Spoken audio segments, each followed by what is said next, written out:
we have a 2020 Jeep Compass. Customer complained about a no start.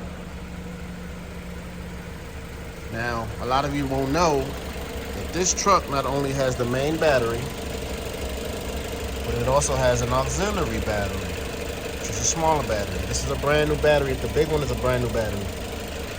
Now I have to change the auxiliary battery. You can get them at your local dealership, or you can try your local parts store. Once again, if you get a no start and you replace the battery, still get a no start, you might want to replace the auxiliary battery as well. Thank you.